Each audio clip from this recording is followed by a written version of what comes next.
and not nobody else. So when it's like we living together, the only focus, it should be me and you and I. Not worry about that nonsense and that negativity and all those rumors and things of that nature. Because at the end of the day, all we got is me and you. When chips is down, all we got is me and you. All right, we good. We can turn that off now. Yeah, turn that shit off. Yo, my shit fire, man. What? You picked the wrong career. Who? Well, you picked the wrong career. You were on your way to being R&B. I don't think there's any light-skinned fat niggas in R&B. I know Ruben Studdard fell off fast, yo. Yeah, he fell off fast. He was there for a day. And now he's skinny, but he got like a loose skin. How come they all get skinny? Yo, because society body shames people. Y'all gotta be. That's why both of y'all in LA. Well, before Meg went to LA, she was like 300 pounds, yo. My introduction. Hi, everybody. Being expected to get thrown in there like that. That's how we do it. You know what I'm saying? We don't formally. We'll just be talking randomly, and we just bring you right in. But we'll give a formal introduction. This is to the hilarious and talented. I would say beautiful. That's automatic, but I know like women be feeling like I got talent too. Like, why you just talk about my beauty and stuff? So that's why I didn't. We could just talk about talent. Exactly. That's why I didn't say that. You know what I'm saying? But you said it. You said it, but then I said I would say it. That doesn't mean I believe it. But anyway, actress, comedian, music. You know, musical, but I don't promote music. But she plays the harmonica and kazoo. You know, yeah. Just some overall artist, man. She's dope. I met her a couple of months back at the Funny Bone in Manchester, Connecticut. They always say Hartford for some reason, but the Funny Bone in Manchester. She was doing a show. She got a spot with Marshall Brandon, and I think I had a couple of shows the next day. Right? Was it the next day? Yeah, I think it was the next day or the next couple. I feel like we were kind of doing a whole run that whole weekend. It was a whole bunch of shit, and I think you came back like a few weeks later and you did some stuff for New York. So I just kept seeing you and stuff, like whether online or in reality. But yeah, she had a guest spot with Marshall and she's from Waterbury. You know what I mean? So I was like, oh, okay, Connecticut native, that's what's up. And at the time I had 3 shows the very next day, and I was like, if you want to get on some shows, you want to do some time, you know, by all means, I can get you on. These are the shows that I headlined like 3 shows or whatever. I put on. She knocked them out the frame. The shit was dope. But it was fortunate because one show was in East Hartford and one was in Hartford, so they were like 5 minutes for each other. So we just did one show, which started late, obviously. Then we went to the next show. I want Megs to tell them how that show looked. Yo, it was a Playboy, but I don't know who's gonna talk about that show, but I want to talk about it. Tell her how these women was dressed at this particular. It was a birthday party, but it was like all black. And it was like a 29th birthday, right? Where were we at? We were in East Hartford? We were in Hartford for the birthday party show. Okay. First of all, I wasn't prepared. We get there and it's like, you got there before I did because I was with, what's his name? Brandon Jones. Yeah, with Brandon. And you were already there, and I'm like, man, I don't know if I'm gonna really go to this spot. And I'm like, oh, I can't judge. I need time. I don't care. And I'm like, all right, let's go. So Brandon rocks with me. We get there, and I'm like, all right, what's the worst that could happen? Get inside. Well, first, before I got there, you text me, was like, yo, everybody's wearing bunny outfits. What? We get there. Every girl's wearing a Playboy bunny outfit. Now, when I think about it, Mo, when I play it back, there was like 2 dudes there, maybe 3. Had to be pimping them out or something. I don't know. And I'm like, all right, there's no stage. Like they're not sitting, they're drunk, they're standing. They first they were gonna have us upstairs, and they told them to come downstairs. So I'm just standing there like, yo, let me. It took almost like an hour to get started. It was late as shit. I was like, let me just get my 7 minutes so I could carry on. And she got it in. But this is the thing. I got it, but I didn't know that I wasn't going to be introduced, like a real show. And I was like, all right. And then I felt bad because I didn't introduce you. because in my mind, I was like, I'm not the host. Someone else should be introducing him. And then you went up there, I felt like it was kind of cold. And I was like, oh my God, this is just getting worse. Then I ate the poisonous strawberry and it got sick at the next show we did, the third show. It was crazy. Poisonous strawberry. We're both so. I think at the time she was sober. I don't know her status right now, but sober. I'm sober. A year and what month is this?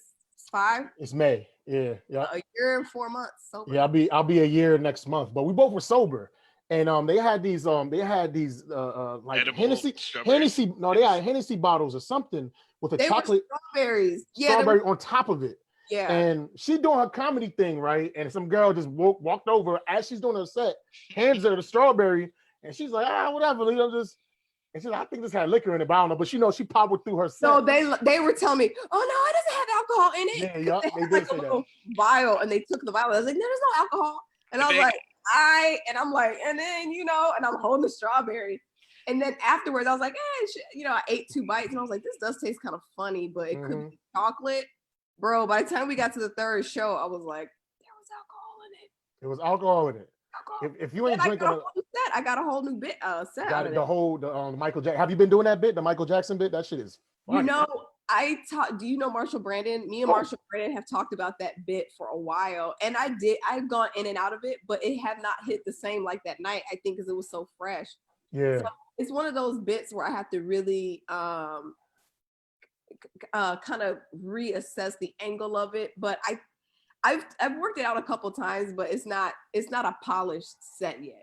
And I think the fact that you did have a little bit of booze, the shock of it probably added to it, because you was kind of pissed. You were pissed that she was. I mean, I apologize that happened to you, but you was pissed like, yo, I'm trying to do my thing, and then somebody slipped me a Mickey through a strawberry. You know what I'm saying? So and roofied by a strawberry. Ugh. Yeah. Yeah, I was pissed off about having it. I was mad at myself for eating it. I was like, that was stupid. And then 3, I couldn't, because I remember you and I were kind of talking for a minute, and I couldn't, like, I was physically getting hot, and I was just like, I can't think about my set, the set that I've been doing for the last 3 nights.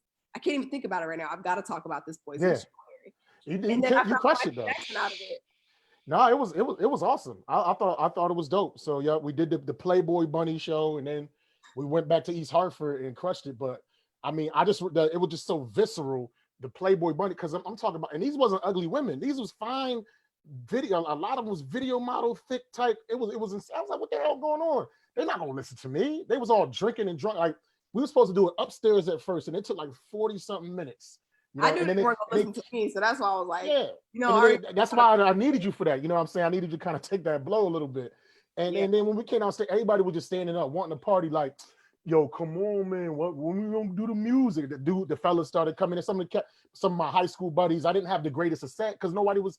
It was chaos. It was all standing. Everybody were probably on drugs. No one cared about comedy. It was such nobody cared about comedy.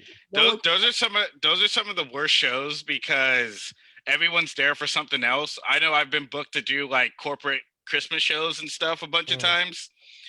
I've done okay, but those are seriously the worst shows because there's kids there and everyone wants to get to the dessert and dancing. Yeah. So the longer your set goes, the more people get antsy. Oh yeah. Or they want to have attitudes. No, go ahead. What show is that? Smokey Suarez does a show at it's not Island Taste. Island Taste is just as bad. Mocha's? Which one? Mocha's? Not Mocha's. It's another spot he does. Oh, is it the spot he does in the Bronx? Yeah, it's a restaurant.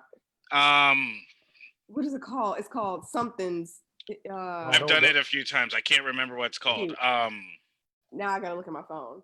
But anyway, we were there. It was that spot in the Bronx, and it was kind of this. Anytime I've done that spot, it's always been pretty positive. But let's see. I'm gonna find it right now. Not the Brooklyn Comedy Zone. Anyway, it was one of those things of like, okay, this feels good, but I can tell that they were like ready to eat. Like they were ready. Like I'm here with you, but I'm also like having a side convo with my homie, like, So, I mean, I just feel like all of those experiences combined just kind of give you the layer of tough skin you need to go forward. Because if they were all easy peasy, smooth going sets, I feel like when stuff does hit the fan and you're in a position where you need to kind of pull out your, ninja moves on stage, you won't be ready for it if you don't have those crazy off the wall shows. Yeah, that's facts. Yeah, I think every comedian should go through a phase where they spend some time bombing because of the circumstances. Not necessarily because of the material, but of the circumstances, because it helps you adapt and stuff. And sometimes you can only succeed by going through fire. I don't know. That's just me. I spent years just bombing. So, yeah. I'm trying to think about that saying. You can only succeed by going through fire. Well, that's if you don't burn to death and make it to the other side. Yeah. Yeah. Well, if it don't kill you, it makes you stronger. If it don't, So if you looking like Daenerys Targaryen and you can come out unburnt, then more power to you. There you go. Yeah. I never watched really Game of Thrones, but I know who you're talking about though. I tried. I just started watching Game of Thrones. I got a quarter through the first episode. I did. You know what? I did one season. That reference don't even mean nothing to y'all. No, but I know exactly what you're talking about because I watched enough. I watched like for the first season, and then I watched part of the second season, and it was like, yo, you gotta wait till you get to like the 8th season before it get better. No, like, the 8th season is actually the worst season. Exactly, that's when it starts to get bad. Third season is the best. But my thing is, it's like, why do you have to wait so long for TV to get good? My attention span is just not there. It's great writing, cinematography, blah blah blah, all that. But no, I want the shit fast. I don't want to wait forever. But see, the payoffs though, you gotta. It's like anything, I guess, in life, right? Like if you get it fast, like cheap and easy, it's kind of like, all right, whatever. But the payoffs though, like if you really get, Mo Green is used to watching Instagram stories, so don't. Huh? He's used to watching Instagram stories, so don't. You know what? Well, if you already watched the first season and made it into the second season, you're like a third. You should just. I just went back and watched the first 3 seasons of Insecure. I feel like it was overhyped. Better than me. I haven't watched any of them. But I'm the type. But listen, I'm the type of person. It's alright. It made me feel real self-conscious. It made me feel real self-conscious about my body because everybody on Insecure, every dude has a 6-pack and they all showing their ass. But I watched probably like 1 to 2 episodes on a flight here and there over the last couple years. See, I'm the type that. No, go ahead. I like the show. I just never hooked me. But it's a from what I've seen, it looks good. It's funny, but it's a little. I don't know. It's okay. It's okay not to like it, Megan. No, but I'm I will flat out be like, yo, this show's trash. I'm not gonna say I don't like it. It's not trash. I think it's a good show, but it just never hooked me to the point where I would commit. I never. What is that on Netflix? It's on HBO. HBO. See, I would have to pay for that shit to watch it. I'm already paying for like YouTube and Hulu and everything. You know what I'm saying? I traded my Disney Plus password with my cousin for HBO. You need to put me on, man. Hey, but like I'm the type that when it comes to series, I always watch shit late. Like I didn't watch Breaking Bad till 5 years later. You understand what I'm saying? Okay. I didn't watch The Wire till like 6-7 years later. So that's just how. And when everybody's talking about it, the only thing I think I watched on time was like Empire. Even Power, I didn't start. I never could get into Empire. It was it's a musical. It's a musical. It started okay. Season 1 was cool, but once you got to the end of season 1, everybody was like, all right. Yeah. How long has it been on TV now? What are we doing? It's like 2015 or something like that. Come on, Cookie, you gotta realize I do everything for this family. Oh I do my God. it just for you. And Cookie's still the same that she was in the first season that she is now? I'm sure. I'm tired of you, Lucius. I started taken out because Terrence Howard started killing so many people, and it was like seasons passing, and no one is addressing these dead bodies. Yeah. And then, I know, and then he would cross. I'm like, so he would cross like somebody, and then like and they figured out that he crossed them, but then still make them be his friend. He would still convince them to like be on his side. I'm like, come on, man. He's one of those dudes. He's one of those dudes that get caught when he's like 80 years old, and then someone be like, "Oh no, he was trying to buy Fox." He tried to buy Sony Records. That's why I take him down. But it's like, no, nigga, this dude was killing people when he was young. Right. But right now, I'm watching The Marvelous Mrs. Maisel, and I think that's the best show on TV right now. Personally, thank you, Kenny, for putting me onto that shit. It's awesome. A good show. It's a good show. I feel like it's one of the best. Because I like comedy, coming of ages type of shows. You know, whether it's the movie Swingers or crashing or fucking I'm dying up here. I love all that type of stuff because it's really true to form with the process that it takes to becoming a comic. I love the it. thing that's frustrating with Marvelous Mrs. Maisel is that I almost feel like they've missed some opportunity, some story, some character growth opportunities. Like that's the it's good, but it's also like frustrating, especially when you're like a black person that knows history. I see what you're saying. Because they don't touch on the racism too much. No, they don't touch on racism at all, except when it has to do with her. Well, one time when Shy Love, the singer that's like a Smokey Robinson, Marvin Gaye amalgam or whatever, he was saying she was talking about the hotel. She's like, you can stay in my hotel. He said, I can't stay in the hotel with you. We got to stay over there. Like he got real. That's not how he said it, but he got real slavey at that part. He really did. Wait, though. what show? Marvelous Mrs. Maisel. Oh, wait, see, I only watched the pilot. But That it is awesome. Awesome. It is a good show. Awesome. We can't talk about no shows now because Megan hasn't seen none of them. So I'm like Mo, where I catch up kind of late too. Yeah. Like even Game of Thrones, I caught up very late. I want to say it was already like season 5 or something by the time I caught up. And I was like, you know what? I'm just gonna hunker down. But I also did have a guide. I watched it with someone who was like, all right, this character does this. Character. Yeah, that's not. Oh, okay. That's another thing. Like, why do I need a guide to watch a TV? I should just watch the TV show. That's I shouldn't have to. complex it is. You shouldn't have to have this when you watch TV. Like, you know what? Oh shit! Let me see what he said right there. That's the D'Artagnans. It's very complex. That's but this the payoff clan. is worth it. I will say, if you watch it, when you're reading a you will book. not be dissatisfied. Like you know Nick Alexander, right? The name's familiar, but I can't. What? Yeah, Nick, I guess. Well, Keenan, you know Nick. yes, I know the name. I just can't put the face right now. Yo, I put Nick. Oh, I'm sorry. There's a lot going on right now. I got an Amber Alert. FaceTime. It's you're kidnapped. Oh, I got Amber Alert too. Green Honda Civic. Hold up, do I got an Amber Alert? Oh no, that's an LA thing. Yeah, okay. What's going on here? We don't have Amber Alerts in Connecticut because we don't care about children. Oh God. No, I'm just playing. I put Nick on Game of Thrones late, and Nick, or collectively, we kind of pressured him because that's what it was. We were doing a sketch based on some Game of Thrones stuff, and Nick hadn't watched the show at all, so he didn't really have the references. Mm-hmm. Like, all right, I'm gonna watch it, and then he did, and he caught up. And then he came in all scholarly, like, yeah, you know, because the House Targaryens and the first men, and you're like, I know, you know, say over here, you know, and the Targaryens because they. So It is definitely one of those things where it's like, if you invest the time, the payoff will be good. I'm not gonna lie, season finale is not gonna make you happy, but plus, like, I'm like a hater by nature, so like when everybody likes something, I tend to be like, I don't want to watch this shit, yo. You know what I mean? Like that's just how I am now. I don't know why. You know, I don't like to bandwagon. It's like the bandwagon. And then and the thing is, once I'm watching it, now I have these crazy expectations. I'm like, well, for me, so I'm super judging it now because everybody said it was so great. So I'm like, okay, where's the greatness? Where's the greatness? Where's the greatness? Instead of me just enjoying it by myself without everybody hyping it up. So now I'm looking at it with like more scrutiny. You know what I'm saying? For me, if it's past like 5 seasons, I won't watch it. So you're not gonna watch Oz? No, I'm like, yo, I remember I tried to watch Smallville when that shit was still on DVD. Oh God. You feel me? So I had 10 10 DVD collections, and I got to like collection 5. That's like 100 hours. Yeah, I got the collection 5, and I'm like, yo, why ain't this nigga Superman yet? Like, what the fuck? Like, I'm like, get to the flying and shooting lasers at your eyeballs.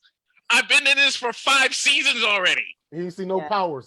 It's like watching the first Lord of the Rings, and the magician, he don't do this magic till like the last 3 minutes. Yeah, and then is he going to get with the girl or isn't he going to get with the girl? Every time he's almost going to go out with the girl, they find a reason not for him to get together. Are you guys fucking or not? Like, what the, like, Jesus, like, I've never been so frustrated. That's what happened when I tried to watch Lost. When I tried to watch Lost, I was like, 4 seasons in, I'm like, what the fuck is happening in this thing? I ain't watched none of that shit. I ain't watched Lost. I haven't watched Survivor. I haven't watched Walking Dead. I haven't watched My Wife and Kids. It's No, I'm my like, wife and kids is fire, dog. I just My never, wife and kids is a but y'all gotta if you want to watch it, it should have been playing on your TV somewhere. But listen, but you gotta understand too. Subconsciously watching. You gotta understand though. Both of y'all is a generation behind me, like 7 to 8 years young, within that range. Y'all both younger than me. So like my mindset, you be watching Good Times. My mindset, like you gotta figure, like in 2003, 2002, like I was like 23, 24. You guys were still teenagers. So I was watching fucking, you know what Oz is, the prison show? I was watching that type of stuff. You can't watch Oz and watch My Wife and Kids. Who says you can't? You can, but you get what I'm saying? There was people watching Family Matters and New York Undercover, my friend. Yeah, but they both was, come on now. That's a bad comparison. I know my mom was watching Def Comedy Jam and Tales from the Crypt. So I'm saying. But you get what I'm saying though. Like my mindset was different. So I wasn't like, I was watching, like when I was y'all age at that's 13, 14, whatever. I was watching the Wonder Years. You probably don't remember that because I was a little bit before your time. Yeah, I watched the Wonder Years.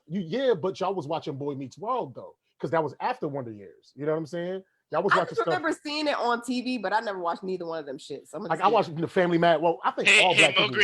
Mo Green, got a question for you. Question. Topenga or Winnie? Winnie, because that's.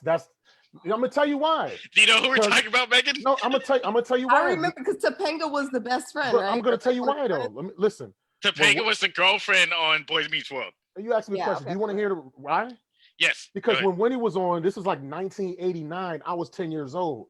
It was a young childhood crush.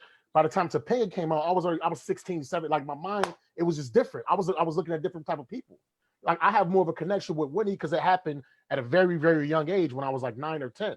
So it's Topenga looks better, definitely. But you know what I mean? I was more partial to Winnie. It was just something about it. And I didn't watch Boy Meets World enough to even have that emotional connection to Topanga to know anything about her. I don't know. I didn't watch it enough, you know? All right, y'all. That's for y'all young mofos. Here's the question. I mean, at the end of the day, I feel like the shows, new or old, are like relationships. If you start a new show, you like, is this gonna be a one night stand? Am I just gonna watch one episode? Or we gonna, you know what I'm saying? I'm gonna put a ring on it and we gonna go to long haul all the way to season 10. That's actually a really good bit. You should write that down. That's fucking dope as shit. You know, I did. I wrote it down. You know, I wanted to test it out. I wanted to see. That's actually dope. Try it out. I've been in a long-term relationship with the Fresh Prince. You gotta wait and see if it feels good. Because look, Keenan just said he wasted 5 seasons on Smallville. Now you gotta break up. But you done invested so much time. Yeah. I felt hurt in my heart. That's how I am with my video games. I can only play one video game at a time. I try to play multiple. My mind is doesn't work. So I'm very monogamous to my video games. Do we have ADHD? Oh hell yeah! You know how hard it is for me to do this right now? I got this screen. Matter of fact, you didn't even go IG Live on Keenan Floyd. Nah, my iPad's dead. Oh, never mind. And plus we can't see. And plus we can't see Megan either. So a lot of stuff's gonna be out of context. Yeah, that's true. That's true. I told my nephew I was gonna go live, but whatever. He gonna have to. I'll send him the replay or whatever. Yeah, just record this. My page is wide open. Anybody can see it. So whatever. Wide open. Wide open. You gotta keep it wide. People having private pages like you somebody important, and especially if you're a performer, put your page open. What you got your shit private for? What they gonna do? Tell him, Mo Green. I ain't talking to you, Meg. I'm just saying in general. You seem like one of the types to be having your shit private like a motherfucker. Like, no, I don't. But you don't respond on your shit though. On what? On your on your Facebook. You horrible like that. Because Facebook is for people who have children, married, divorced, aunties. It's a demographic of 40 plus. But it's a fast way to share pictures and links and shit in the messenger. That's all I use it for. You know what I'm saying? Well, I use it more than that. I'm just saying with you. I don't have the Facebook app anymore. I deleted it. So all I have is Messenger. Oh yeah, that's all you need. But it's in a window. It's in a window, so I don't always get the alert. So how did you share the event then? You don't have the Facebook. Oh, you have the Facebook app, but you use it through the internet, not the actual app. No, I don't use the Facebook app on my phone, but if I need to log in Facebook, I just go on a computer and just like Facebook.com. Why you don't like the Facebook app? Why you don't want it on your phone? Because it was just taking up too much time, and I just honestly wasn't even just the time. Part of it was time, but a lot of it was just I need to vet out people who follow me. Facts. And people that I'm friends with, because a lot of images would come up that were just too disturbing. And I woke up one morning and was on Facebook and somebody like reposted somebody like burning an elephant. Yeah. Don't you hate the people that always share some type of weird mutilation or abuse? It's like, why are you doing this? Or you wake up and it's like unarmed people getting shot by the police and stuff. I mean, I'm down for the cause of social justice, but not while I'm eating my frosted mini wheats. Like, because I work with white people. Like, let me go to work like fresh. Like, don't let me, you know what I'm saying? Like, don't let me go to work. It can really start you off on a kill bad some note. motherfuckers. You know what I mean? Yeah, it can start you off on a bad note. Because it's like you do want to be informed, but I'm also at a place in my life where I've just really been very particular about what I'm allowing in. Yeah. So it's like, if that's the case, I need to just eliminate the app completely. I go on when I feel like it, because most of my family is on there. So it's like my cousins, my uncles, my aunts, everybody's on there. So typically I just go in, check in on, see, all right, y'all cool. All right, check my messenger, and then I'm out. Like I can't, but I do use it for like my page, you know what I mean? My professional page, which is connected to Instagram. So I've got my loopholes to of course, on there. But you know, it is what it is. To me, I just look at it as a marketing tool and no more. Like I can't. Yeah, definitely. To be honest with you, I don't think social media is for Black people. Why you say that? Because the more I'm like on social media, the more I'm seeing that there's stuff specifically geared to triggering us. Like, for example, if it's someone sharing a police brutality video, it's someone saying the N-word, or it's a picture of someone at the grocery store in a Klan outfit. And you know what I mean? Like, it's just you know, you got a good point there. Facebook also has the ability, which you can change in your settings, because I did this before. You have the ability to control what you see. So if you're seeing that kind of stuff, it's basically kind of learned your behavior. So it's like, okay, have you watched these videos in the past? Facebook will the algorithm will say, oh, well, he likes police brutality stuff, so we'll keep pushing it to the page. But you can go to that post, say that post, and you could say, stop showing me this shit. And there's an option. I have to. You gotta take the time to vet it. You gotta vet it. Yeah. Because it's basically what everyone's like posting on their page. So it's like I'm getting it in my timeline, and it's like I'm constantly getting it, and then everything is about racism, and everything is about crazy. Yeah, I'm just trying to live my life. It seems so oversaturated. It's unreal, and again, that's part of the reason why I just had to get off of there, unless it was a must. Because even with vetting those, it's like, okay, do I have 10 hours to sit on Facebook and vet people out? No. So it's easier for me just to not use it. But it's like, it's impossible to get away from, because whether you're on Facebook or not, all those tragedies are still really actually happening. Yeah. You know what I mean? Yeah. Definitely. I'll tell you what app 8 made for Black people. What? TikTok. Oh, you say that? What Black person you know dance like this? Yeah. Niggas from Connecticut. Nobody dances like that, yo. Like I did it like once or twice. I think it's for the. I did it. I used it once or twice. It's for the younger. That's the only one to make white people dances acceptable. I use it. I like it. It's funny. To be Musicality, so they rebrand it. Yeah. But my point is that you see less Black people on there than the other. But now it's starting to pick up a little more. But it seems like very. Like it's like Keenan said, I think last week, it's becoming I think Keenan said it, it's become the ultimate tool for joke thievery, because people just take other jokes and they freaking just voice over, even though it's still kind of funny, but like, yo, come up with your own stuff though. Like, come on, man. Oh, like I would have more respect for TikTok if like more people were actually creating, because right now TikTok is in its TikTok is in its newer stages, so it's easier to get more followers. TikTok has been out for a cool minute. It seems new to most people because it's getting more attention. It's from China. No. They say, yo, the TikTok's stealing your information. Musicality came out in like 2015. Then, like I said, what happened, they rebranded as TikTok as of like maybe 3 years ago. So they've been an entity, a company for at least 5 years, but it's just now starting to gain popularity. You know what I mean?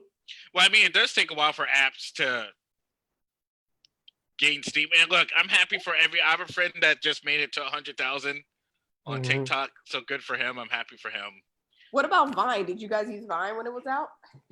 Nah, I didn't use any of them. Nah, I was more. I fucked with Instagram a little bit more. Yeah. I wasn't really creating videos. It was like, was the 6-second video? I wasn't really into creating videos back then. I was still like just becoming a comic and just trying to figure out how to write jokes. You know what I'm saying? Like all those cats that's good at those vines, most of them can't do stand up that good. There's a reason, because they were just focusing on the technical aspect, which is awesome, but throw them on stage, the motherfuckers is lost. But now in this arena, they're the gods because there's no stage. But I think quarantine is starting to flatten that curve, if you know what I'm saying. Because now real good stand-ups got to learn how to use this stuff. Oh, we're starting to figure it out. We're starting to figure this out. It's basically the table just keep turning kind of thing. Like you have to try to, pick up a little bit of skill in everything that is, kind of the trajectory of just how the market's moving. And if the market is moving towards this or that, you could be rigid and say, well, I don't want to buy into that. Not just stand-ups, but filmmakers too, and you could be rigid and say, I don't want to move into that. But if everybody's moving that direction and you're just like, I ain't gonna do it. And there's something like shifts where you got to, you're like, all right, now it's better now than never. But well, it's a good thing that you guys brought that up, because I was actually going to ask you guys how the Zoom comedy show's been going, because I haven't done. I love it. I think it's dope. I've been getting paid good money, so I'm happy. Yep, I got paid a couple of times. I mean, when you first do it, when we first did it, we did it. It was a show. We just did Facebook Live. We didn't use. Actually, did we use Zoom? I think we used Zoom, but it's basically the audience was just the comedians that were there.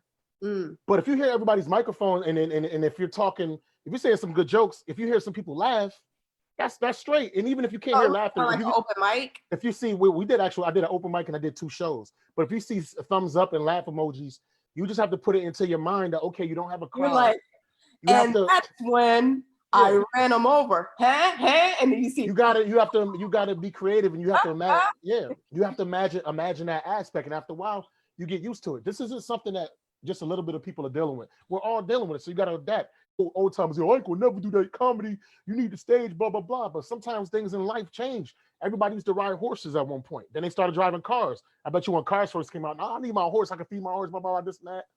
It became obsolete. You got to be able to adjust with the times, man. It just is what it is. I did a Jewish school the other day, and they told me it was a Jewish school right before I went on. I'm like, damn, I don't know nothing about Jews. But anyway, so you ex-Jehovah's Witness, man. You know plenty. It was fine. I mean, I think what makes the Zoom shows work, it gets to a point where you have to be comfortable in your own skin and you have to kind of be naturally funny, if that makes any sense. So, like, you see this more in LA than anywhere else. You can maybe attest to this, Megan. But it's like you have a lot of people in LA that are actors, and then someone tells them they should do stand-up. So what they do is they have their act that they do. So they're not necessarily like a funny person, but they have like funny stuff to say, right? So what happens is when you bring that into the arena of Zoom comedy, in Zoom comedy, you have to be able to be natural and to be loose and to be flexible. Because it's more or less on a conversation level. So I think Zoom is initially going to help people who are aspiring to be comedians or who are growing as comedians to get better at comedy.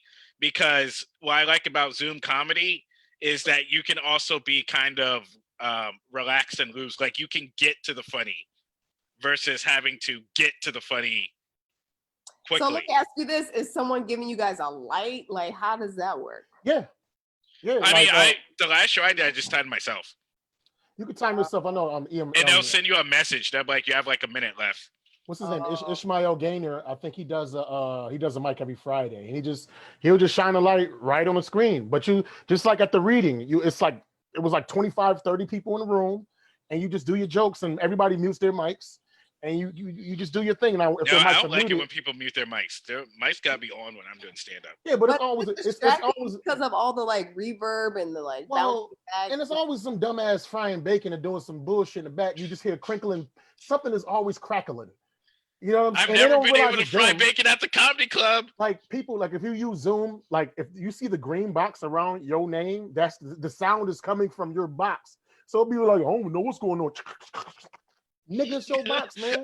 I don't know what's going on. I'm eating my toasted BLT. I hope I'm not distracting nobody. At the read last week, my little part came up, and I was like, "Oh, let me unmute." Okay, all right. And then like, read my part and was like, emoji. Yeah, one dude like it was. Megan, are you still learning how to use Zoom?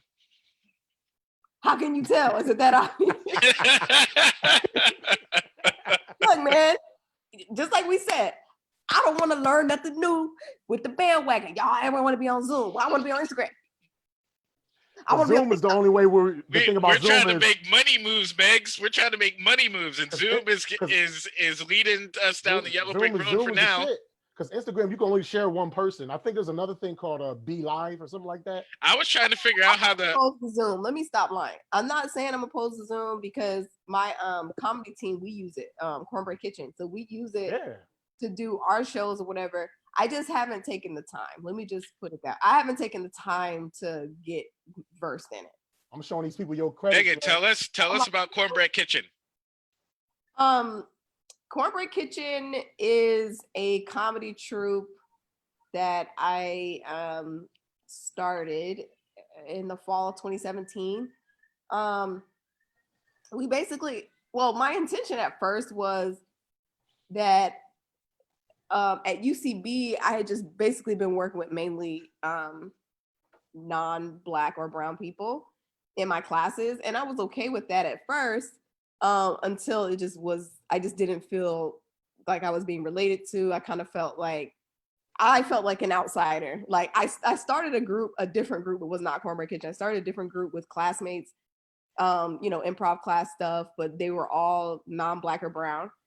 And basically by the end of that, it probably lasted like a week. And I was like, I can't do this. And so that's kind of the birth of Cornbread Kitchen, kind of came out of that desire to just work with people who looked like me, who could relate to me, who I didn't have to feel like I was censoring myself around. And so it started as just a practice group where I'm like, hey, let's just meet up every week and get coaching and just do some improv stuff. That evolved into us doing sketch and basically forming a writing room and just creating content. So now with the lockdown, because our last show obviously got canceled. So we were ready to go all the way up until Saturday. We were like, or Friday night or Saturday. And we're like, I guess we're still doing it. And then they were like, nope. We were like, all right. So now we're doing improv on Zoom, but we still haven't, because we do improv and sketch. So we still haven't fully figured out what sketch is going to look like for us now with the distance, but we're pretty much recalibrating ourselves, like just how we're going to put our content out and which projects we want to focus on first. So right now we're doing weekly Zoom shows, just improv and, just us shooting the shit basically. As long as you're keeping yourself occupied and keeping that sword sharp, man. You know what I'm saying? Yeah, that's all that matters. That's why I've been going Facebook Live like a motherfucker. I mean, I always go Facebook Live, but I think that's just a way to just keep your tongue sharp and keep your improv sharp and on point. And you're not really doing stand-up per se, but you're still talking. That's why we're doing the podcast. I mean, we've been talking about doing the podcast before this went down, but now that we in the house, me and Keenan, we've been doing this too. This is our 7th one. We've been doing it just faithfully, and it's starting to kind of like build, like it's starting to build a following, and it's starting to build a desire or what have you. So just anything just to keep your tools sharper, man, because you lose it. It's a muscle. You lose that shit easily. Believe me, man. Before the lockdown, Megs, you guys did the San Francisco Sketch Fest, right? Yeah, it's funny because I was in the Bay Area in 2 times in the span of like 2 weeks. So the first time was for SF Sketch Fest with Cornbread. It was great. I mean, we had a great time. We got an Airbnb house. It felt like Real World or something, or like Big Brother. Like we were all in this house. the group knows how I feel about this, but the show was great, but I always feel like our funniest, most hilarious moments happen off stage.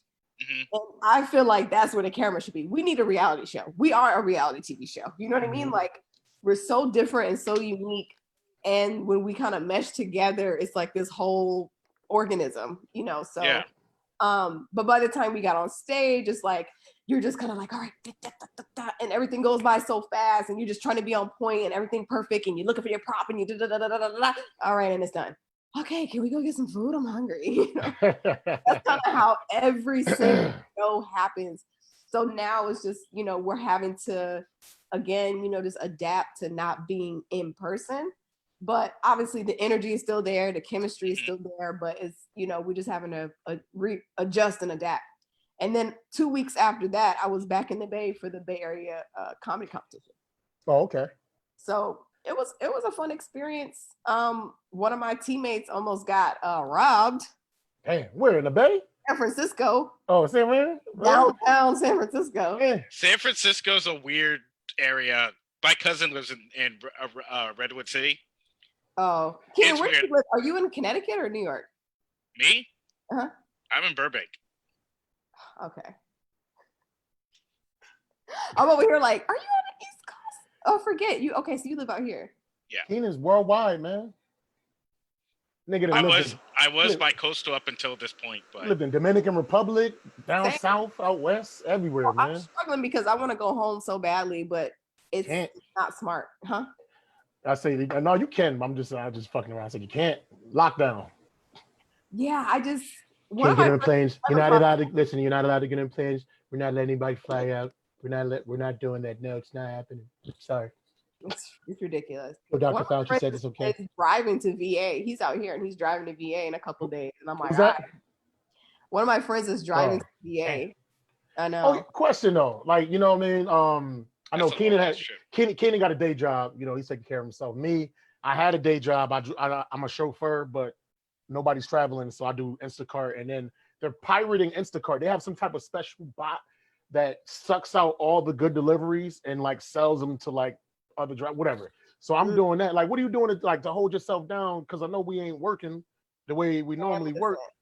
You know, I penny pinch my coins. So yeah, there you go. There you go. What happens is I've been very fortunate to get residual checks. Oh, there you go. I see you got the credits. We put the credits back up. No, don't do that. I already put the credits up. You got listen. You are an actress, and there are bookers. There are bookers. Not bookers, but casting directors on my Facebook. You know Reno Venturi. You know who he is? Reno. He's only like probably the biggest casting director in Connecticut. But anyway, there's people on here that make moves. I do know that name, and we can talk about that. In 2014 there was a movie, the first major film shot in Connecticut, in Hartford, Connecticut, called Diamond Rough, and he was actually the casting director, and he was also my acting teacher before I started comedy in 2013. I worked with him a couple of times. I know. Okay, I got you. Yeah. All right. We can chat about that offline. Offline, okay. All right. But not just you know Joe Young.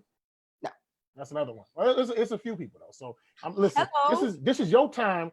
Hey so Mo, actually let her answer your question. Go ahead, answer the question. I'm just showing her shit off. I am. I'm showing the credits right now. What was the question? See? No, she answered the question, dummy. She answered it. Yeah, but she was gonna say some more shit. Anyway, go ahead, Megan. All I was saying was that because when you get residual checks, if they're good enough and hefty enough, you can save them and kind of hang on.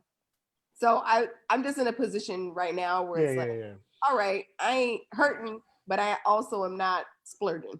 All right, ain't nothing to splurge on. Get that unemployment too, $600 a week. They give you extra on top of the unemployment. I just heard about this. Did you get your stimulus check, Megan? No. I haven't done my taxes yet. So it's crazy. It's like May. Your taxes over. You're done. I want to start there. You know what? They was trying to hate. The taxes are due in July now. Oh, okay. That's good. That's good.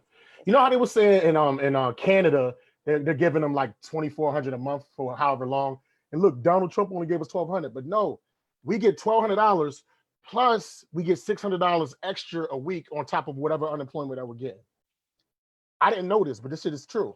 So if you was getting $400 a week in unemployment, you get an extra $6 on top of that until like late July or something like that. So That's the word on the street. So fuck you, Canada. No, sorry. Well, now I'm working from home, and it's starting to get boring. Hey, at least you got a job, bro. Ugh. That's all that matters, man. Keenan, what are you rendering from home? Well, I remote into my computer at work. So Okay. I basically do all the artists at my job, they all are remoting into their machines from home. So everybody's what do you do for work? I'm an IT dude at a visual effects company. A VFX company? Yeah. Oh, I forget you're in Burbank and you're not in Connecticut. I keep like I'm in Connecticut. I'm the loser. Connecticut mobile. I mean, if I could do it from home, I would be. What visual effects artist in Connecticut? I mean, there's a bunch. ESPN. Hello. There's a bunch of visual effects artists in New York City. There's the Mill is in New York City. Disney. One whole company. Who? You know how big that company is? Yeah. In Bristol. But I'm saying the chances. I'm fucking with you. I'm fucking with you. Basically, it's like you have one. Like, all right. So, like, I grew up in Alabama for a period of time, right? Hey, what part of Alabama? Who? What part of Alabama? Lincoln. Man, no one's from where I'm from. Where you from? I'm from Mobile. Did we talk about this? No. You know, I went to Tuskegee, so I was on the South part too. My dad and mom went to Tuskegee. Oh yeah, okay. I feel like did we talk about this with Godfrey that day? I don't know. Okay. Anyway, I digress. Point being. But yeah. I was in Northeast Alabama, which is north of Birmingham. All right. So do you know where like Pell City, Talladega is? Talladega County. So I was in Talladega County. So in around late middle school ish, they built a Honda plant that would like manufacture Honda car parts. Basically, everybody in the small ass town was working at the Honda plant. And it was like, oh, you got a job? Yeah, I'm at the Honda plant. Everybody was at the Honda plant. So it's like, that's how I was looking at ESPN. It's like, if you are an IT person working for a visual effects company or visual effects, it would only be ESPN that I could think of, unless you're at a news station. Well, I mean, those places don't produce visual effects though. Well, Mo was what talking about? Yeah, those are distribution companies. Yeah, visual effects are done by vendors. Right. So you guys are like independent contractors almost. Yeah, basically. Every visual effects company is an independent contractor. So you don't do visual effects, you're just IT. Right? Yeah, and data wrangler. Yes. Okay. That's cool. But I started a visual effects company with 5 other guys from my job. Okay, I might have to holler at you later because you know. See, that's why we do this. We bring it. Dead ass because I produce and looking for a visual effects artist. That's why we do this. And guess what? Man. I still don't do visual effects. I'm just real good at business.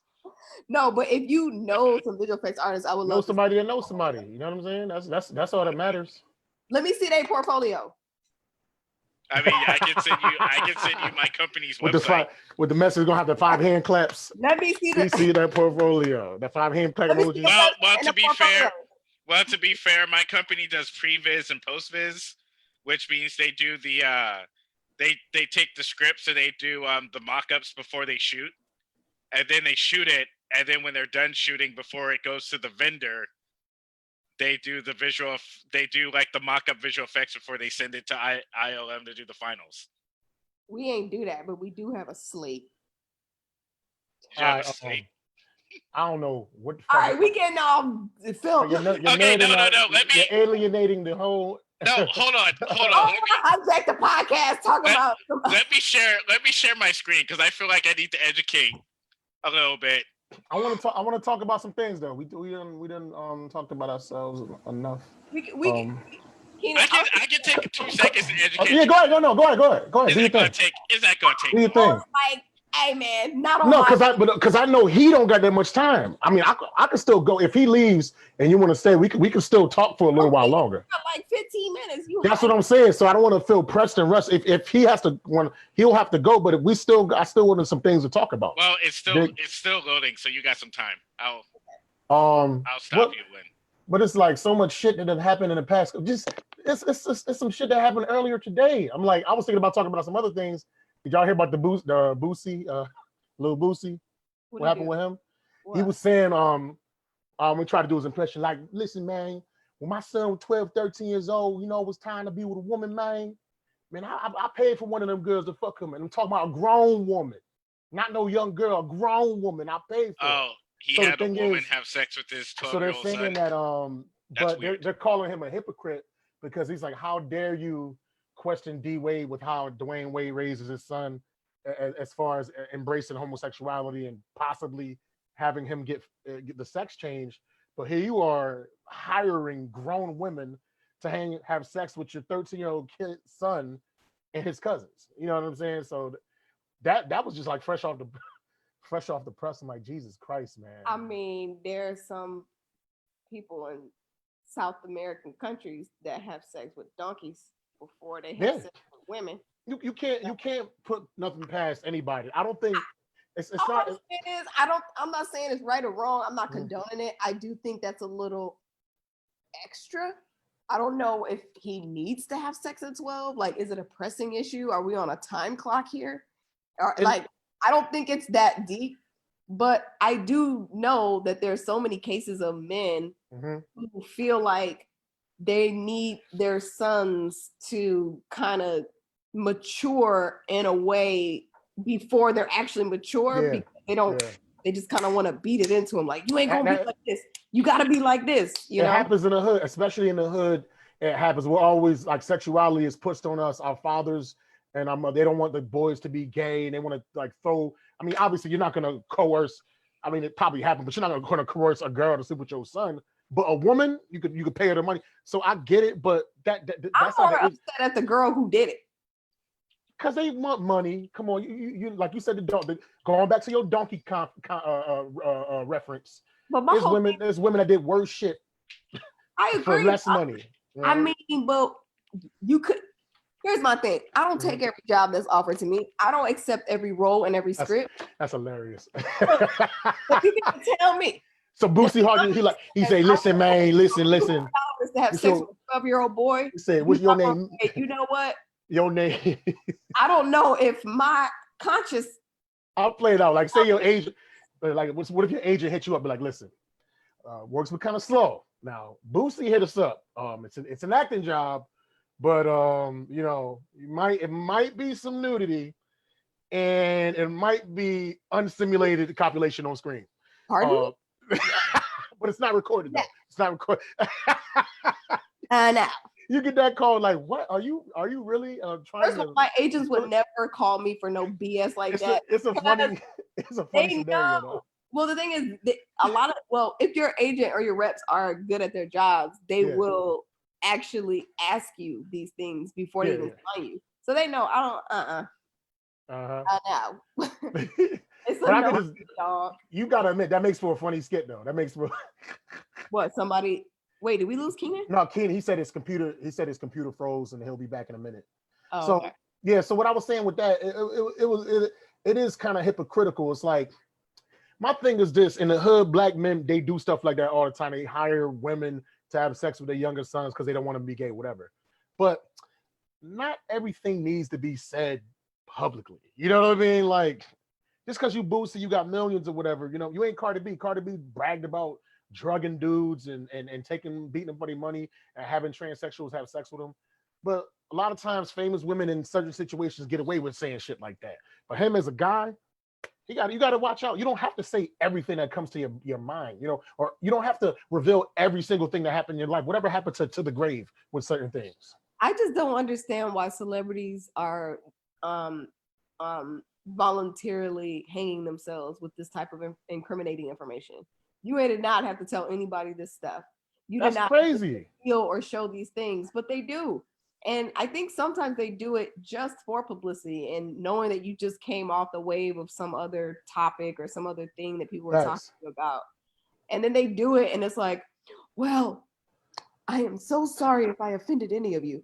You knew you was going to offend people. What? You said it. You knew people was going to feel some kind of way when you said it. Just stand with it. About sending a dirty prostitute to your innocent child. What are you talking about? I mean, they capping. That's basically what it is. And it's funny because we live in this quote unquote no snitch culture, like in the hood, or just it's not even a hood thing anymore. It's just a thing. You're not supposed to snitch, but people always snitching on themselves. Like Boosie, the first one, like, listen, man, you can't be snitching, man. You can't be snitching on nobody, man. You can't be snitching. But I will say, back in the days, I put a 40-year-old prostitute on my 13-year-old son. But you can't be switching. 40? I know. I'm just. He said she was a grown. He said a grown woman though. She was over 21. That when you say grown woman, I'm thinking there's no teen in that age, you know. But they always talk about no snitching, but then you say crazy shit like this, snitching on yourself. Sick. I don't get it. You think like people won't think you cool? Mother. Where was his child's mother? I think he got like 10 different baby mothers. Okay. When you got 10 different baby mothers, or like when you're on baby mother number 4 or 5, and she knows that there's 4 other women. I don't think she really got to say much saying anything. You know, if she's gonna accept your child, even if I had a kid with Boosie, let's just say Megan had a child with Boosie. Yeah, he's got that's funny. 6 other baby mamas. I don't give a good goddamn what you doing with them. But my child, this one right here that came out, ain't about to be doing this shenanigan that you got on mine. I agree with you, but I feel like there's a different type of mindset of a woman who will accept this dude with 7 other baby mothers. Like her morals or her mindset. I'm not saying she'll allow anything to happen to her kid or allow Boosie to do whatever, but her mindset is different than a wife. Like the person, like a one-on-one situation. You know what I'm saying? For her to, if she can accept 7 different baby mothers. But it's not about the baby. No, it's about the child. It's about your child, but you still. Really, you're not gonna be thinking like, oh, what's baby mama 1, 2, 3, 4, 5 doing? You're gonna be like, what is my child doing? You know what I'm saying? I'm just saying, her mind, a person who will accept that type of situation, they just have a broader range of morals than like the average everyday. Listen, my husband, my wife, I can my one-on-one. They're just a little bit more liberal. Is the word I'm looking for. It's like, yeah, get him some. Go ahead, get him some pussy. We got to make sure he ain't gay. You better. That shit was wild. But I was just mainly just talking about the hypocrisy. I mean, I'm not gonna get too deep on that. It just no, I understand. I just literally heard about it earlier. Well, I didn't hear about it, but I'm not. You don't be on social media. I do. Like teaspoons of social media. Like I can't do a gallon in a day. Like I do teaspoons. You know why I do it? I mean, obviously I'm addicted to Facebook. I do most of my comedy ideas comes from my Facebook statuses, to be honest with you. Mm-hmm. I used to write on paper. I don't anymore. Like the idea will pop up. I'll write it on the book. If it get like a whole bunch of likes or reaction, I keep it. But anyway, and plus I'm doing a podcast. So it's like, I gotta kind of be in the know of what's going on just to keep it interesting. You know, after a while, like they're gonna get tired of you just only talking about yourself. Like you gotta talk about things that, at least that's how I try to do it. I mean, that's comedy. Period. You have facts. Big what's facts. going on? If you want to be a good comic, you know, you want to have that ability. So that's what was going on. And then to Tekashi, you see the Tekashi 6ix9ine this past Friday. Yeah, I did. I'm back. You're mad. Ha ha. He's a troll. He knows how to get under people's skin. Oh my God, he's a marketing master. Yeah, and he's look at your kitty. Oh, you see her? Oh, what's the kitty name in the back? Kiki. We got Keenan back on. He just asked me. Oh, there he goes. But I think when Tekashi dropped that video, no, go ahead. Rubber, like nothing affects him. He just lets it bounce back off, you know. So he's really good at putting up that facade. But like a lot of people were saying, it's going to be really hard for him to enjoy his riches because he made himself such a heel towards. We talk about Tekashi right now, Keenan. He made himself such an enemy towards everybody. You know what I'm saying? So where can he go out and really, really enjoy himself? No, that doesn't matter. We love villains in this country. He's a strange villain though. You know what I'm saying? Even though like it doesn't matter though. He's always going to be winning. Yeah, that's fact. He doesn't let things affect him, and I think. I mean, he put a mouse on his face in the music video. Calling himself a rat. It's just like comedy. If I go on stage and tell you guys how much of a loser I am or whatever, right? You guys can't call me a loser because I've already told you I'm a loser. I've already pulled it out. Like and how if y'all call me a rat, I'm gonna call myself a rat too. Yep. Now what? Like Eminem and 8 Mile. I am white. I am a bum. I do live in the back of the trailer with my mom. Like, what can you do to hurt someone whose armor is what you've been saying about him already? And he's like, yeah, you're right. I am a snitch. Yeah, you're right. I am a rat. There's nothing where to go from there. You can only get canceled. You can only get canceled when you let them cancel you. Yeah, that's true. I mean, and they understand, you know, regardless of his past and his criminal stuff or whatever, the people who are behind him understands he is a fucking lightning rod for attention. The dude got like 30 million views in one day. He had like 10 million views, like 30 minutes. You know what I'm saying? So there's a lot of people. Well, also, his demand was high. People were waiting on his return. You know what I mean? Whether they wanted to admit it or not. Because out of those millions of views, I'm sure at least 1 million of those views are contributed from people who don't like him and who say he's this and that. But they are like, I'm curious. I got to see who it is. Half the people want to see a train wreck. Half the people want to see him succeed. You got 30. That's how Trump got elected. Yeah. You got 30 million people watching you. The advertiser put some shit up out of that 30 million. 10% is like 3 million. Or 1% is, you know what I mean? If you get 1% of the motherfuckers to buy some shit, your company is successful. Out of 30 million people. Shit. So yeah, he's good. He's good on that. I mean, I feel like the whole situation, it does kind of suck because when you look at like artists like Lil' Kim, who it negatively impacted her career, and she didn't snitch. But it negatively impacted her career for a little bit. It took her a while to bounce back. And I know Meek Mills has some things to say about it too. But I think the part of too with Tekashi's marketing is this dude is wearing rainbows. Like he appeals to children and young kids are probably like, "Oh, a rainbow! I don't give a fuck what he's saying." So it's like any appeal audiences, you know, LGBTQ too. Just sporting the colors. Possibly, who knows? And, you know, it's a subliminal. It's a subliminal. It definitely is. I'm sure. I mean, but I think at the end of the day, if you look at the numbers of who his audience actually is, there's probably a certain demographic that is not necessarily like the whole hip hop community. Because I'm sure the hip hop community is gonna feel some kind of way. But I guess the real question is 50 Cent. Isn't 50 Cent his dad? He be claiming to be his dad and stuff. And he says Tekashi's his son. Was it 50? I can't remember. What happened? 50 Cent always calls Tekashi his son. Yeah, he does for whatever. 50 Cent is basically riding that wave because they're both trolls. And Tekashi's extremely popular. Like Tekashi right now blowing every hip hop artist out the water right now. As far as attention, like Blue, they said somebody said Cardi B was sitting somewhere mad. She was feeling some type of way because he just came back and just smashed everything. I'm like, Jesus, with one song, and the song kind of snapped a little bit. It slapped a little something. Wait, why would Cardi B be mad? It's an attempt because she didn't want talking all that shit and getting all this attention. You know what I mean? I'm the queen of New York type of thing. They got a silent. Cardi B does not have an off button. Cardi B has been in everybody's face since invasion of privacy. She have not left any privacy. She puts everything out there. She's constantly in your face every day. This dude Tekashi's been locked up for what, a year? Yeah. So it's like the demand is higher for Tekashi. That makes sense. Been here and everybody wants to know what his comeback's gonna be like. Yeah, that's a good point. That's a real good point.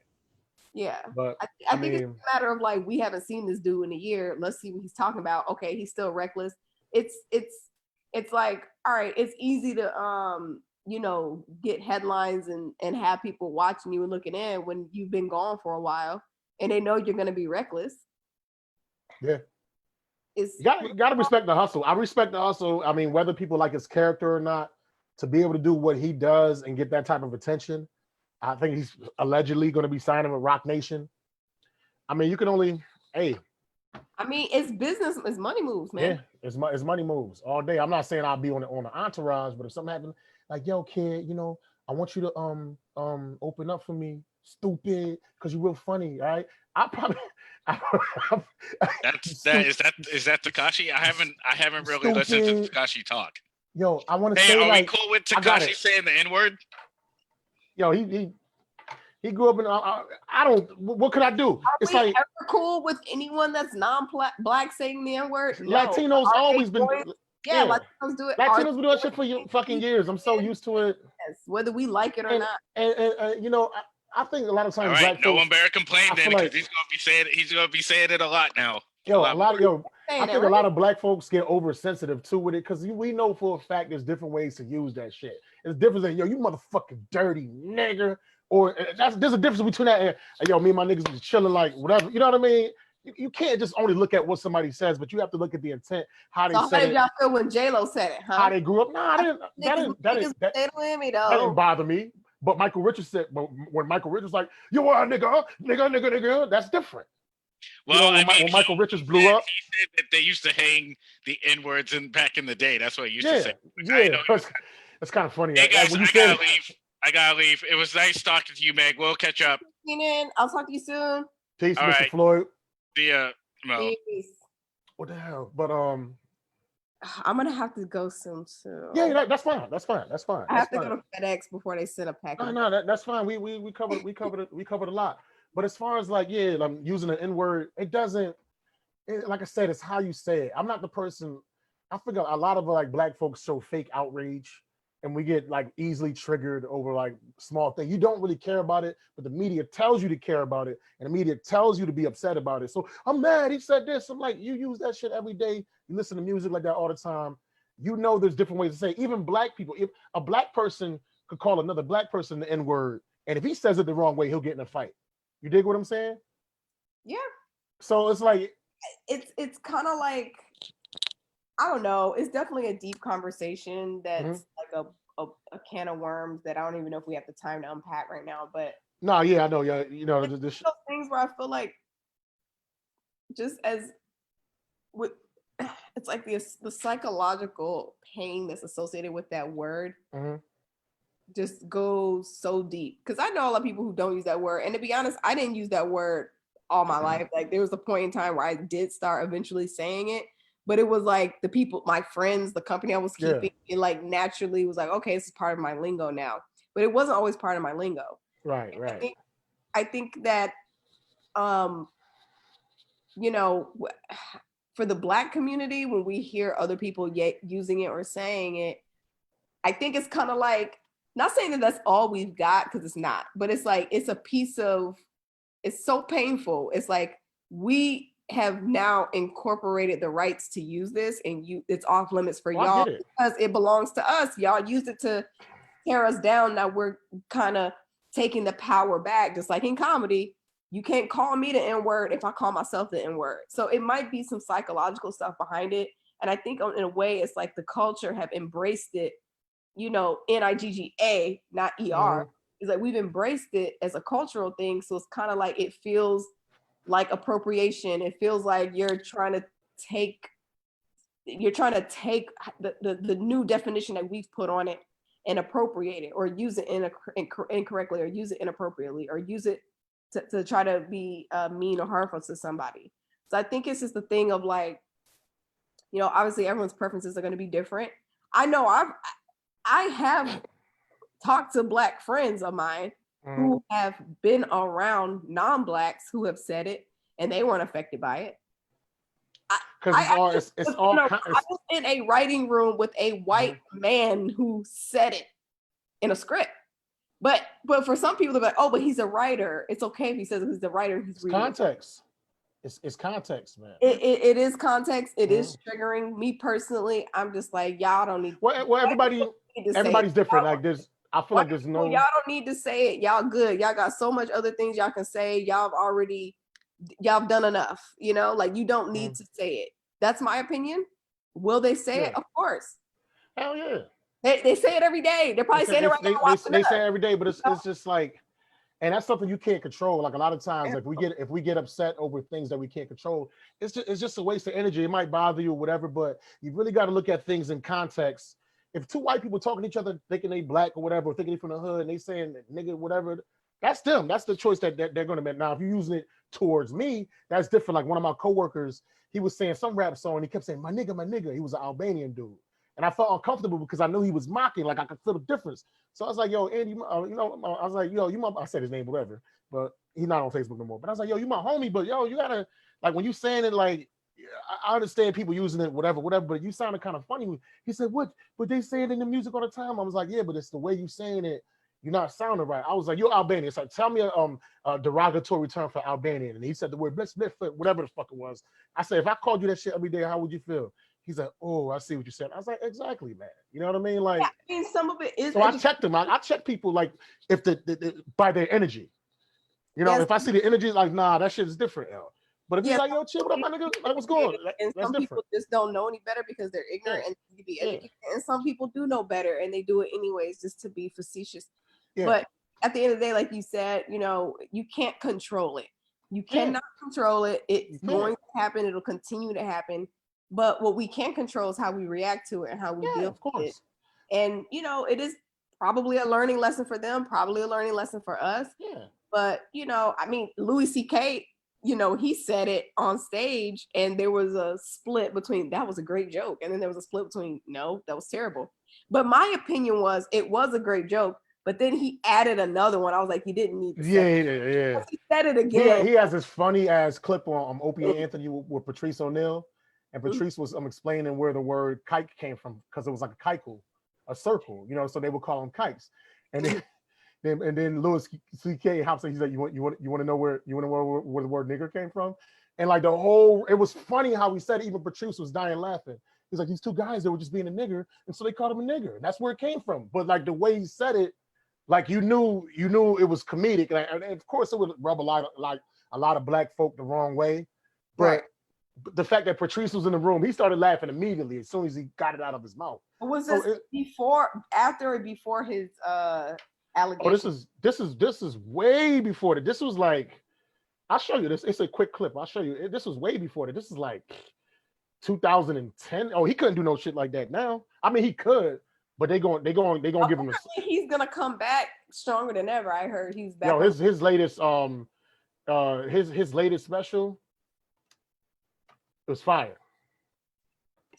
I paid $8 for it. Hold up, where is it, on Showtime? It's actually on his personal website. Hold on, let me see. I'm trying to navigate this. I'm awful right now. What the hell? Where you at? You're right here. I can't find the Zoom. Can you hear me? Yeah, I hear you. Yeah, I'm trying to. I don't see where the hell am I? Oh, there it goes. I'm bugging. I'm like the worst person at navigating this shit ever on earth. But this is the clip right here. This is funny shit. Close share. So this is it. Right. Hey, here's some interesting news about the Jew thing.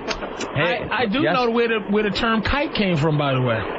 Derogatory term for Jewish people. Where'd that come from? I do know where that came from. Where? It is when people used to come over on the in the ships on Ellis Island. A lot of people couldn't write English, so they used to make their mark, and the Jew's mark was a circle, and the circle is called kikel. So that's what they were just shortening it to kike. The guys coming in and say, "Here's another kike." Once they've seen the circle. You know where nigger came from originally? There was some black guy being a nigger, so they called him a nigger. Jesus! You hate it.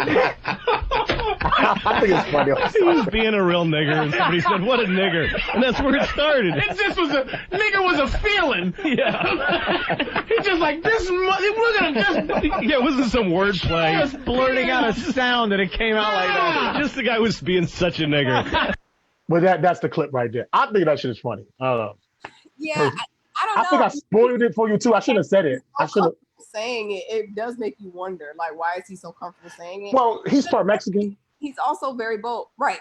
He doesn't look like it, but he is. No, because it's weird. He was his parents are white, but I think his father was like half Mexican, but he was born in Mexico. Like Spanish is actually his first language.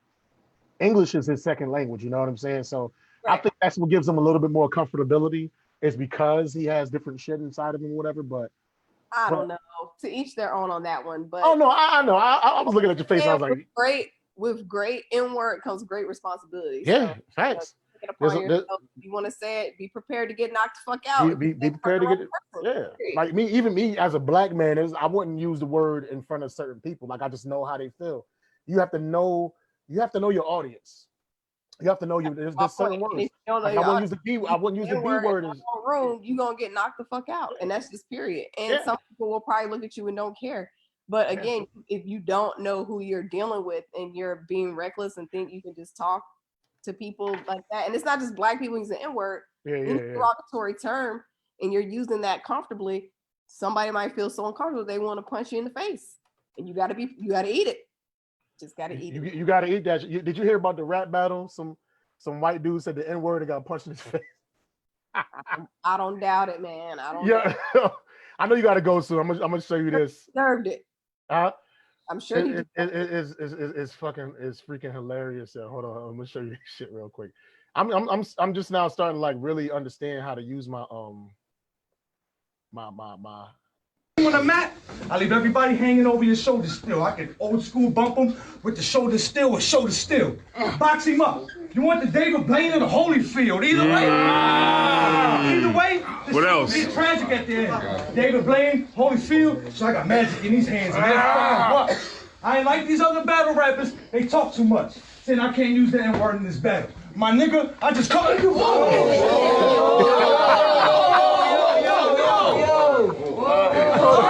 Oh, we got. We ain't the word out. And I can't use the N-word in this battle. My nigga, I just call it.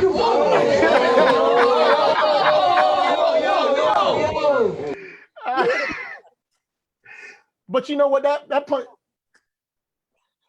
Come on now, like come on. It looked like he hit him with the. Yo, he ain't represent with that punch though. He punched with the left hand. So that's what I'm saying. It looked like it went to the neck, like one of those.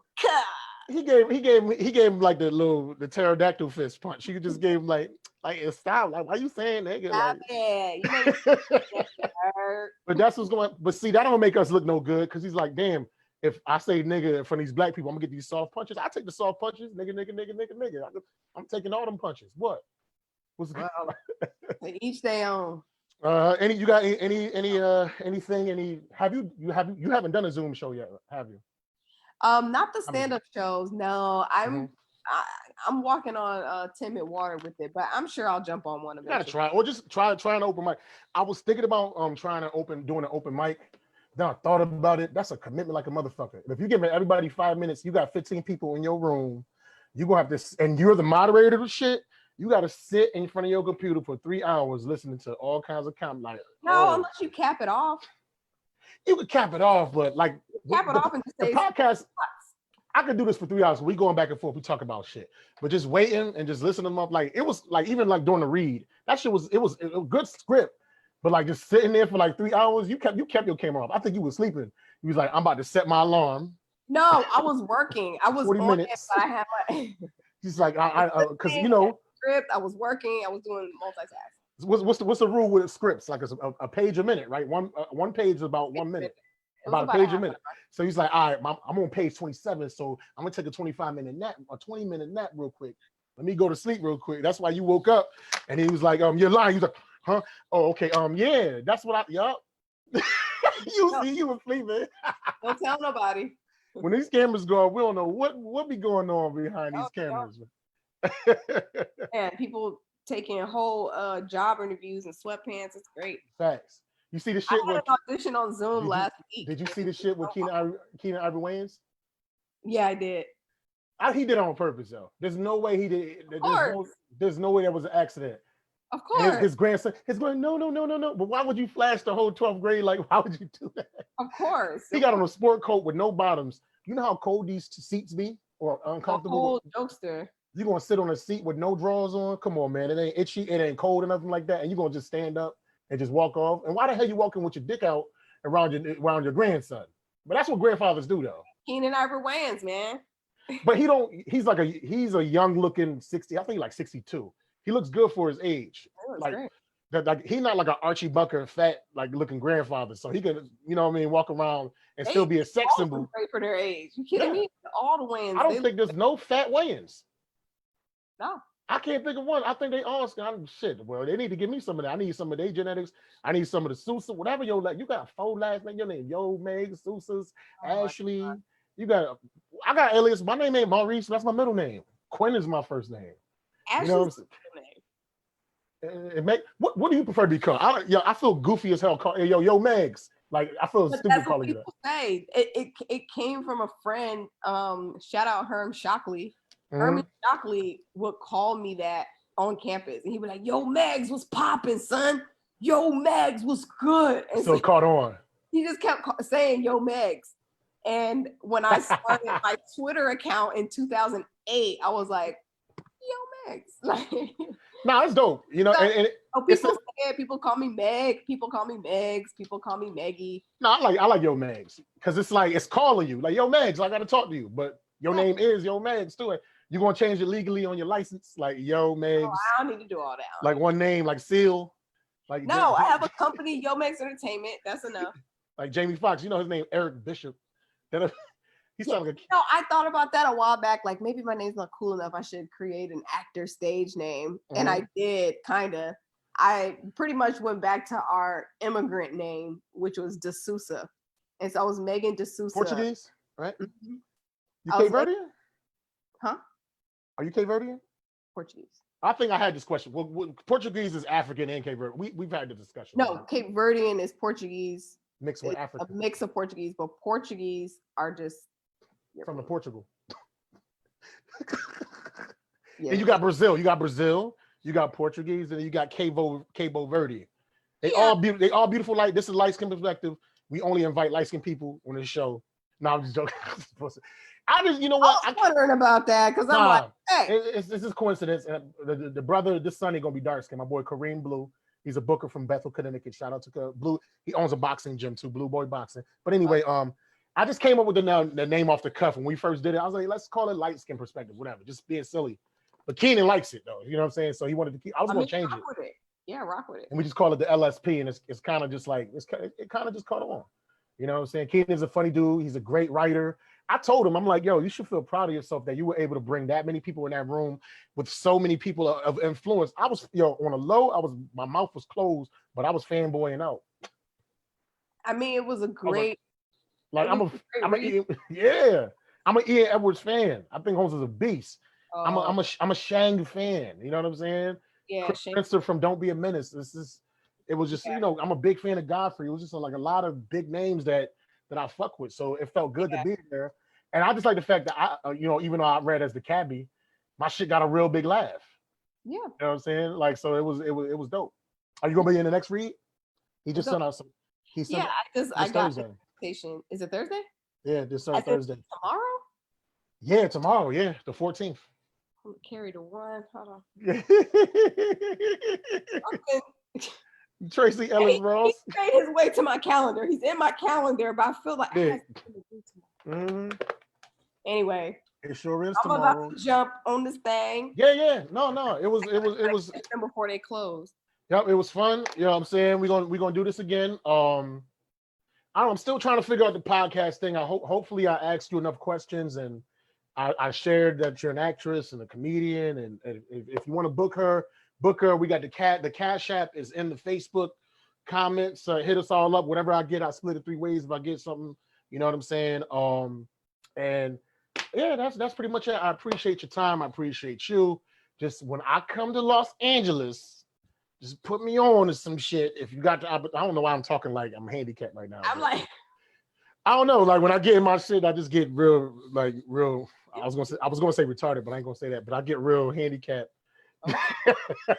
That's just my thing. I don't know. I don't know. I've been doing that on stage lately. They taught me to stay in my comedy, my jokes. And you ever see Hannibal Buress? Like he be having the weird, you know what I'm saying? So I was over here. I was talking to this guy and everything. Well, he has like the bow-legged, the pigeon-toed forearms, and like my God, it's hilarious. I be doing that sometimes when I be doing my comedy. T-Rex arms. Yeah, the T-Rex. I don't know why I be doing that. Huh? And so embrace it. That could be a new thing. Yeah, I definitely I do a lot with my hands with the comedy. I hold the microphone for some reason. I hold it like this now in my 2 fingers. I don't know why I do that. Oh, okay. Yeah, I see comedy. Yeah, I do that. I used to hold it with 2 hands like Todd Berry, but I got away from that and now I hold it like this. I never put it in my left hand. I always only use one hand. And I never use the mic stand either. I don't like to use it. You know, some people they like to use the mic stand and they can just talk with both of their hands and shit like that. Like, I don't know, it just doesn't literally move the mic stand out of the way. You gotta move that bitch out the way. It serves as a shield. Like I be trying to train these motherfuckers, man. Even though I've only been doing it 6 years, I'm a nerd to this shit. You know what I'm saying? But you gotta get the FedEx. We thank you for being a part. I don't know. That was a lot of 4s, right? It's okay. You revving up. Yeah, I'm revving up. Like, you know what I'm saying? I'm getting excited right now. I don't know why. I'm probably gonna go home downstairs and eat some vanilla bean ice cream. That's the best kind of vanilla with the flakes. If it don't got the flakes, that shit is fake. It gotta have the black flakes inside of it. Facts. It has to have the black flakes, the vanilla bean. So I'm gonna eat some vanilla bean. You gonna probably do some Pilates and shit because you're all skinny. I need to work out. Every time I work out, my mother get mad. Be like, why you making all that noise? I'm saying, Mom, I'm trying to get skinny. She's like, stop making all that noise. So then I stop. You try to get skinny. You just deal with your body type and just be at your best health where where you are. Yeah. I could stand to lose. I don't think skinny is a goal that anyone should have. I think whatever your body type is, just work with that and just try to make it the best of what. That's a good point. That's a good point. Yeah, but I could stand to lose. Like, realize people have different body types. It's like endomorphs and mesomorphs and ectomorph and I know what you're talking about. Yeah, I know what you're talking about. But I still could stand for blood pressure reasons, and I take I'm on fucking lisinopril. Like I'm on pills to keep the blood pressure. We definitely need to change that. Why stopping drinking started it though. That started to bring stuff down. My voice is better. I'm singing better than I've sang in years. Because I don't drink anymore, you know what I'm saying? And I do my little rhino treatments where I pour the water through my nose and all that, and I'm just I'm a man, you know what I'm saying? The vocals. Let me stop. Let me stop holding you up. That's a whole nother day. That's a whole nother day. Yep. We'll bring you back on though. This was definitely fun. Hopefully we can get like a full show with me, you, and Kenan, and you can see me and Kenan talk shit about each other and roast each other, all this crazy fun stuff. All right. Post it, man. All right, baby. You have a good one now. All right, you too. Be safe out there. Yep. All righty. All right, peace. Peace. More. Stop the video. Well, that was it. I'm going to give y'all my song to close this out. Hold up.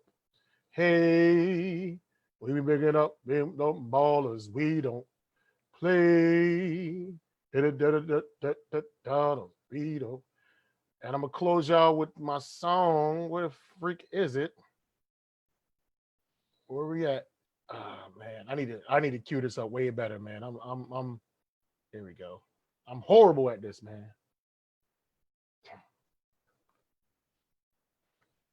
Peace, man. I'm gonna close y'all with this song. Yeah. What you doing? Adjusting levels? Yeah. Clearwater Productions. A-Track on the tracks. Woo!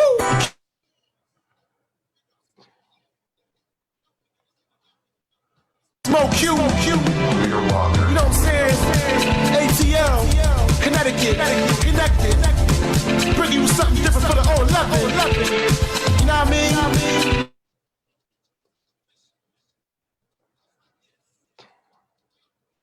Yo, what could I do? Or would I do? Convince you, girl, that I'm into you. You got like 3 gigs, minus kids. Still looking fresh with the flyest crib. I'm high as shit. When I'm in the mix, caramel complected, sweet like Twix shit.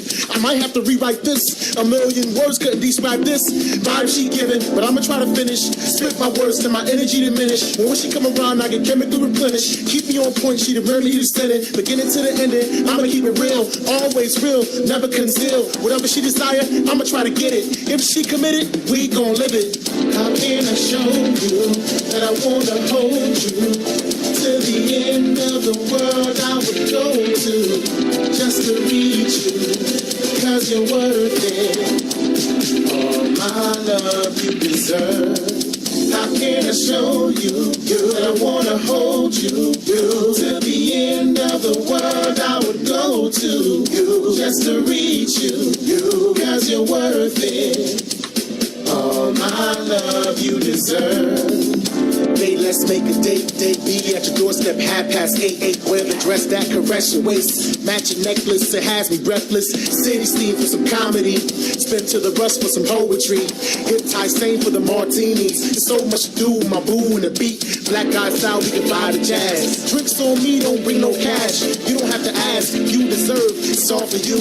You are worth, how much worth? Let me describe your diamond raindrops from the sky. And my arms are open, I'ma catch you. Precious, beautiful, luscious, special. You're the one, only one. Baby, I can't even front. Never be a number two. You for me for you. I'm the one you should see. We can make a unity. All my love you deserve. You're the one, only one. Baby, I can't even front. Never be a number two. You for me for you. I'm the one you should see. We can make a unity. All my love you deserve. How can I show you that I wanna hold you? Till the end of the world I would go to just to reach you, cause you're worth it. All my love you deserve. How can I show you that I wanna hold you? Till the end of the world I would go to just to reach you, cause you're worth it. All my love you deserve. How can I show you that I wanna hold you? Till the end of the world I would go to just to reach you, cause you're worth it. All my love you deserve. How can I show you that I wanna hold you? Till the end of the world I would go to just to reach you, cause you're worth it. All my love you deserve. Hey, let's make a date, let's make a date, let's make a date, let's make a date, let's make a date, let's make a date, let's make a date, yeah. Hey, let's make a date, let's make a date, let's make a date, let's make a date, let's make a date. I'll be at your doorstep 8:30.